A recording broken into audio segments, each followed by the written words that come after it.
Hi everyone, welcome back. In this lecture we're going to look at the basics of antiderivatives. So in some sense this is a primer for next semester where you're going to look at integral calculus, and there you'll be taking lots of antiderivatives throughout the course of the term. But in this particular course we're working on differential calculus, so derivatives. We just want to take a brief look at what an antiderivative is. That is essentially undoing the operation of differentiation. So here's the problem. We have a given function, and we want to find all functions big F such that the derivative of big F is the little function f that you started with. So we call big F an antiderivative of little f if the derivative of big F is little f. So let's look at some concrete examples. Let's find the antiderivative of the following. So here I've got a little f function, so f of x is x squared. What function has that as its derivative? So what function has x squared as its derivative? That is, what is the antiderivative of x squared? Well, we can maybe just list a few of them. So what's one function that has x squared as its derivative? Well, remember we're undoing differentiation, so I'm trying to figure out what function when I take its derivative is x squared. Well, when I take a derivative, I've got to drop the exponent by 1. This is the power rule, so I better make sure that there's a 3 in the exponent. But when I take the derivative of this, the 3 comes down out front. I don't want a coefficient in front of the x squared, so I better make sure there's a 1/3 out front. And now when I take the derivative of big F, I get the 3 comes down, cancels with the 1/3, and I get it next to the 2, so an x squared. So that's one antiderivative of x squared. What's another? Can you think of another one? What would be another function when you differentiate gives you the function x squared? Well, what if I take the same one I had before, but add something to it, maybe plus 1? Well, there's another antiderivative, because when I differentiate that constant, it goes away, it goes to 0, and then I'm just left with the derivative of 1/3 of x cubed, which is x squared. And how about another? Well, we can really just take the 1/3 x cubed and add anything we like to it, maybe 100 pi or something, any constant, add to it, and there's another one. So in general, the antiderivative of x squared is something of the form 1/3 x cubed plus any constant c. We can add any constant to it and not affect the derivative. Okay, what about another example? How about f of x equals 1 over x? So what's one antiderivative of 1 over x? That is, what's a function so that when you differentiate it, you get 1 over x? Now here you're starting to see that it's important to remember all the differentiation formulas we had for the various functions that we've been studying. So here we're trying to rack our brain for what function has a derivative of 1 over x? What function has a derivative of 1 over x? And you may remember that the logarithm function has a derivative of 1 over x. Well, what's another one? Well, another one could be, well, I could add any constant to it. That's an option. That'll also give me another one. But there's also a more general one.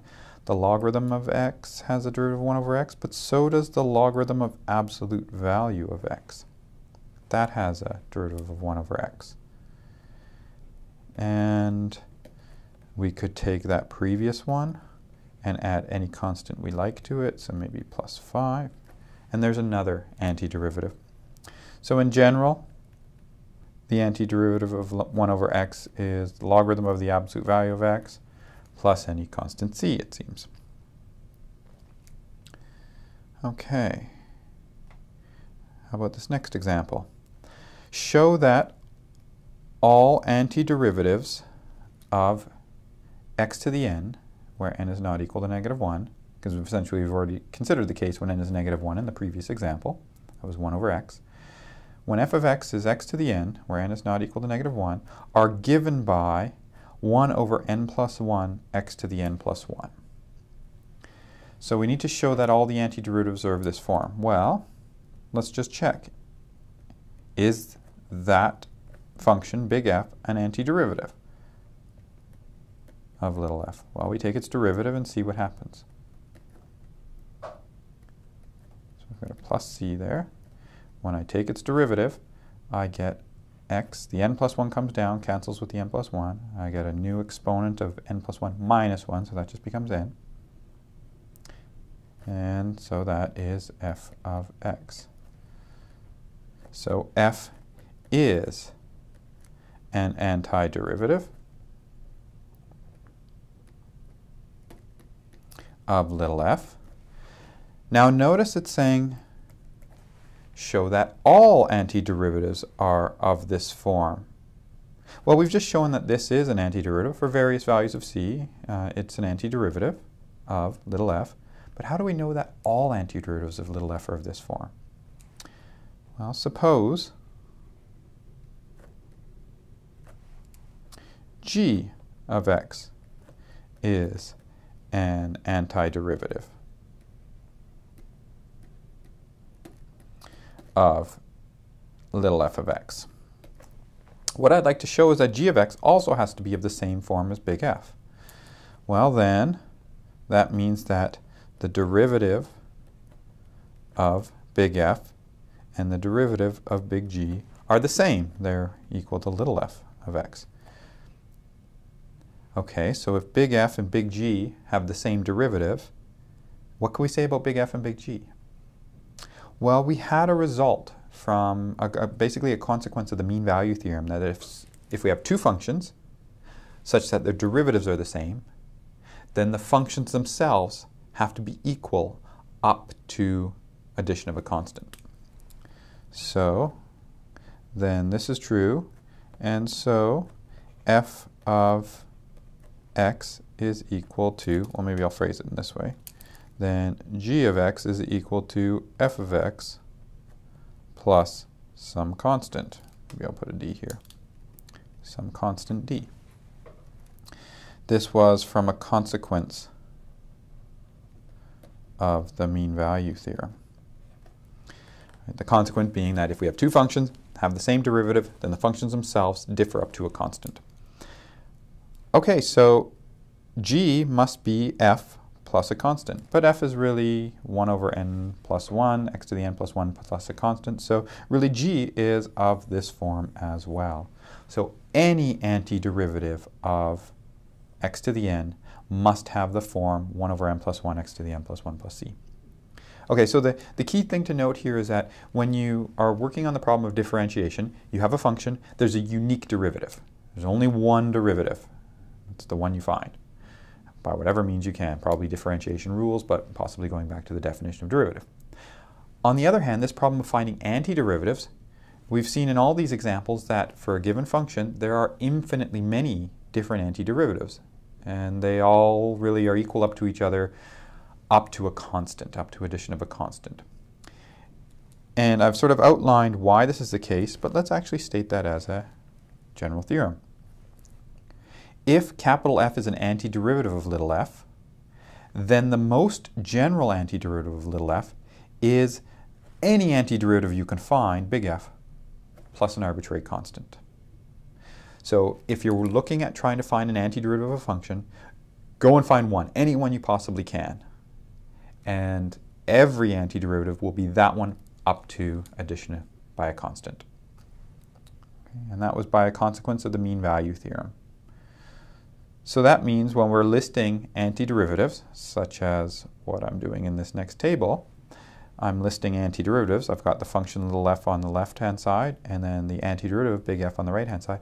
I only need to list the antiderivative up to a constant. So notice that for 1 over x, I'm just listing the antiderivative as ln of absolute value of x. I'm not putting a plus c there.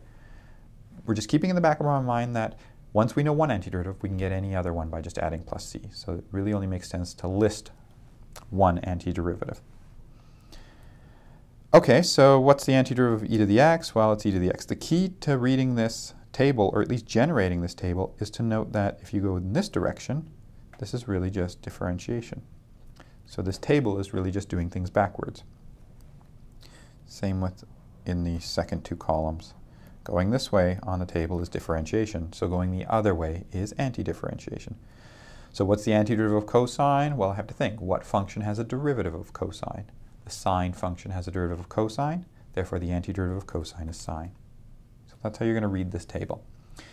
If you know your derivatives, then you can get a list of your antiderivatives. So let's look at some more examples. Find all antiderivatives of this function. One thing to keep in mind when we're doing this is it would be nice to have these x's written as powers, because then I could anti-differentiate them by just undoing the power rule, or doing the opposite of the power rule. So this is 4x to the negative 2. Okay, so what's the antiderivative? Well, what function has x cubed as its derivative? Well, it's got to be x to the 4th. But when I differentiate x to the 4th, a 4 will come down. I don't want a 4 in front, so I better make sure I put a quarter in front to cancel that 4 that's going to come down when I take the derivative. Similarly for this next one, I want a derivative to be x to the 1/2 times 3. So my exponent better start with the 1/2 plus 1, because when I differentiate it, I'm going to subtract 1, and I want it to be a half. So I take the original exponent and add 1 to it. When I take this derivative, 3/2 comes down. I only want the 3 to survive, so I want the 2 to go away. So I'll multiply by 2 to cancel with the 2 that's on the denominator.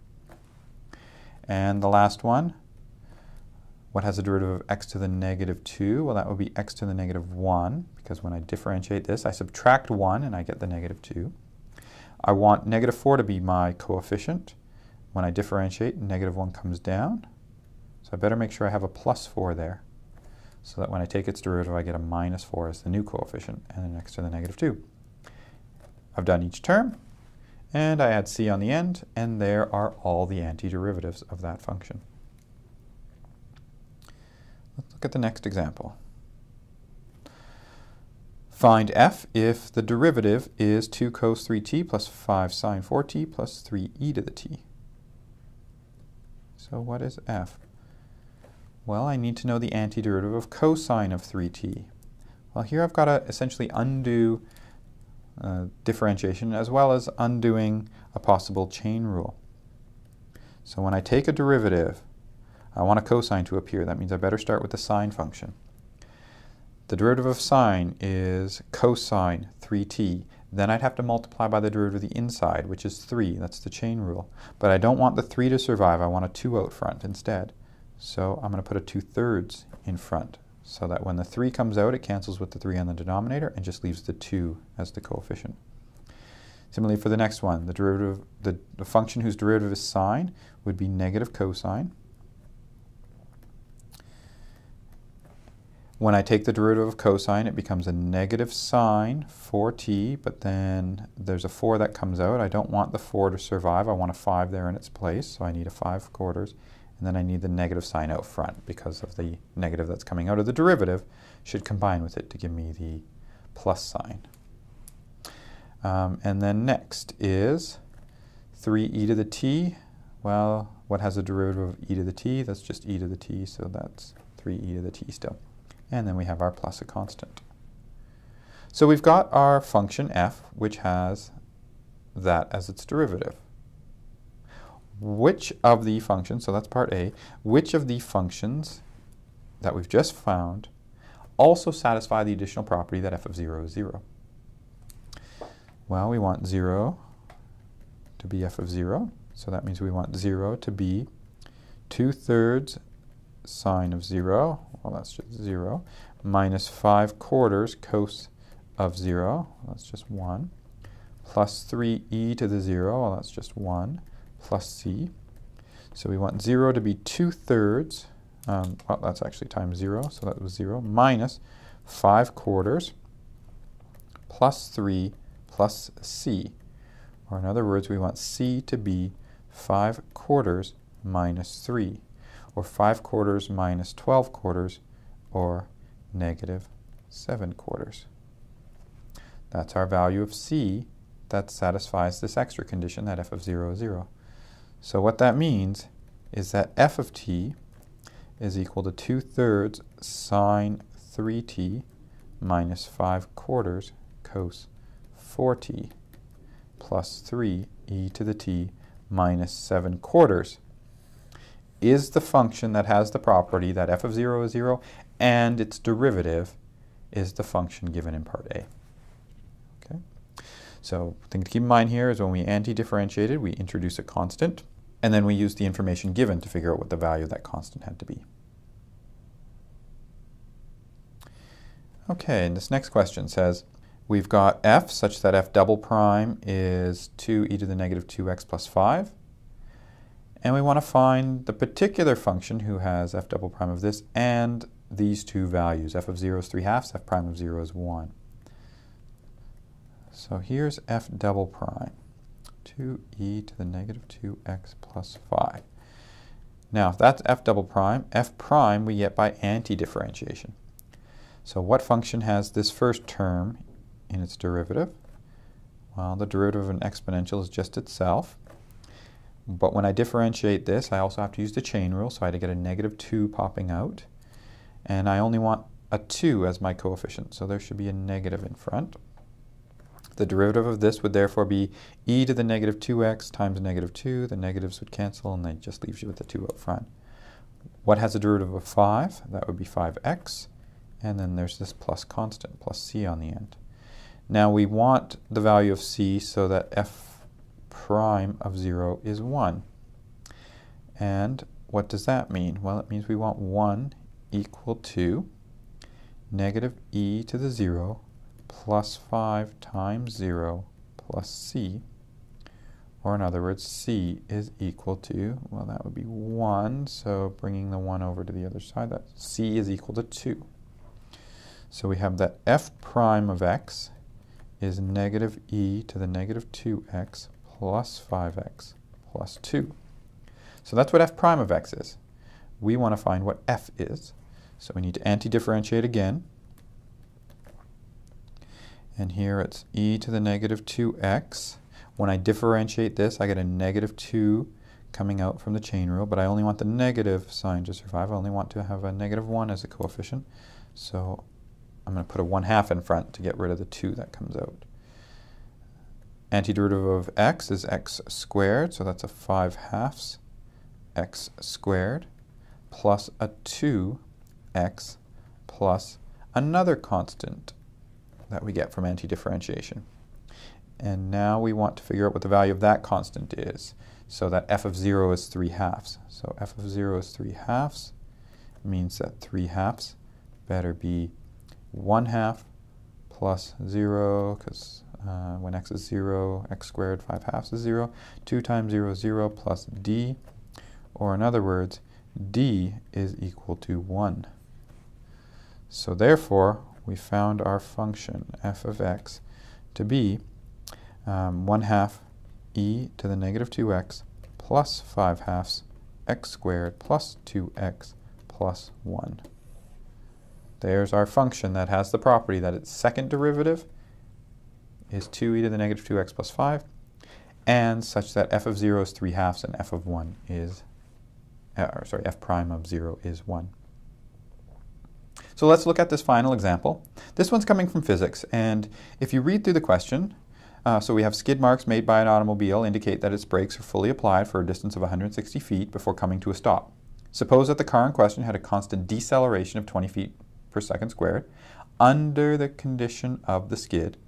How fast was the car traveling when its brakes were applied? So this seems like a very natural question to ask in physics when you've studied laws of motion under constant acceleration. The key here is that we can actually generate the laws of motion for a particle under constant acceleration using antiderivatives. So that's the point of view I'm coming from this question. I'm pretending that we don't know anything about the laws of motion from physics. All we know is about anti-differentiation and the fact that maybe I should put this up here, and the fact that the acceleration function is the derivative of velocity, velocity is the derivative of position. Just that relationship. That's all we're using here. This relationship between position, velocity, and acceleration. And using anti-differentiation, we'll be able to come up with the laws of motion from physics that will help us solve this problem. So what's our pictorial representation in this problem? We've got our car that's come to a rest over here. So there's our car. It's maybe started its skid over here. We'll call that time 0, position 0. the velocity at that time when it first started the skid, that's v sub 0. That's the thing we want to find. Over the duration of the skid, we can indicate its position at an arbitrary time t, and then right at the end, right when it comes to a stop, maybe that's capital T, maybe it's been skidding for capital T seconds. So its position is now going to be 160, and its velocity at that time is now 0. It's come to a stop. So t is the time duration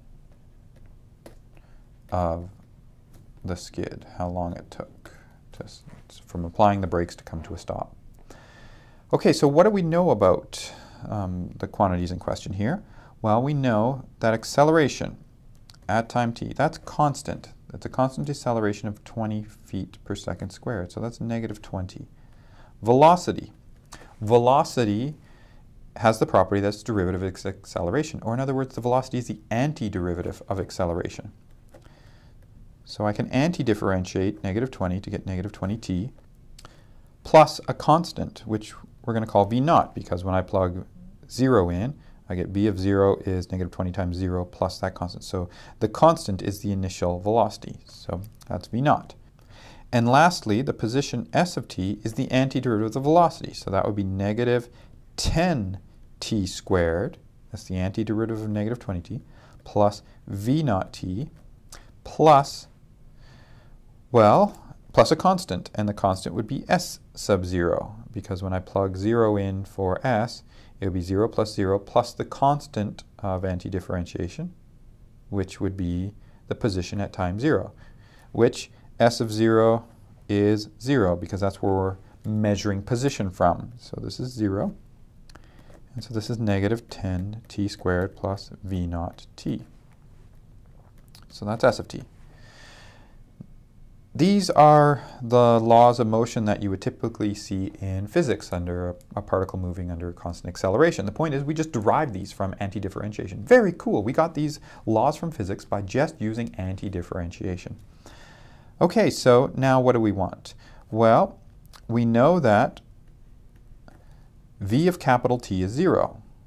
We have an expression for v of any t, so v of capital T is 0, means that 0 is negative 20 capital T plus v naught, or in other words, v naught is equal to 20t. What else do we know? Well, we know that s of capital T is 160. So 160 is equal to s of capital T, and that means then that 160 is equal to negative 10 capital T squared plus v naught of capital T. But we have an expression for v naught in terms of capital T, so I can use that to get plus 20 capital T times capital T, so capital T squared. So that's 160 is equal to 10 capital T squared, or capital T squared is equal to 16, or capital T is equal to 4 seconds. So that's how long the skid was in duration. We wanted to find the initial velocity. Well, we have our expression that v naught is 20 times capital T. So therefore, v naught is equal to 20 times capital T, or 20 times 4, or 80. And that was feet per second. So there is our initial velocity of the vehicle, 80 feet per second. All right, that's it for this section. Thanks very much for watching, and we'll see you again next time.